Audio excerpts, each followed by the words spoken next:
I'm meteorologist Chris Holcomb from the 11 Alive Storm Trackers. We will get a treat in the sky overnight Thursday into early Friday morning, if you don't mind waking up in the middle of the night to check it out. But we have a partial lunar eclipse that's going to be taking place here.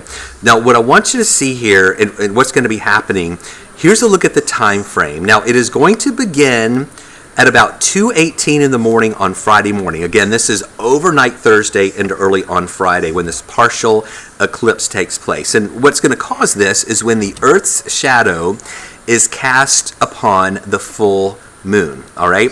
So at 2:18 in the morning is when that partial eclipse begins, and you'll see the Earth's partial shadow moving across the moon. And then at around 4:03 in the morning, that's when it'll be at maximum eclipse. Now, it's not a full eclipse, just because you see that one little sliver of the moon that's still left behind. That's the only part that's not going to be covered up by the full shadow of the Earth. So that's why it is a partial lunar eclipse. And that maximum will be at 4:03 in the morning.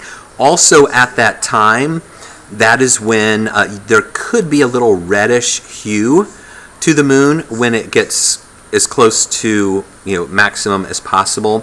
And then that's all going to be ending after about 5 o'clock in the morning, between 5 and 6 o'clock in the morning, when the maximum moves away and then the partial shadow pushes out as well, and then you'll still see the full moon there. So that's the timeline of what you can expect here in the metro Atlanta area as this partial lunar eclipse takes place. And something to remember: when watching a lunar eclipse, you don't need any eye protection. Remember the solar eclipse from years ago where everybody was trying to get the special glasses and stuff? That's because you are looking directly into the sun, but looking at the moon during a lunar eclipse, it's fine. You don't need any protection there. So you have to make the decision. Are you going to get up in the middle of the night to take a look at it and see if it's worth doing that, or whether or not you're going to sleep? We think the clouds will be out of here in time for us to have good visibility of this partial lunar eclipse. Again, overnight Thursday, mainly into Friday morning before the sun comes up. So enjoy.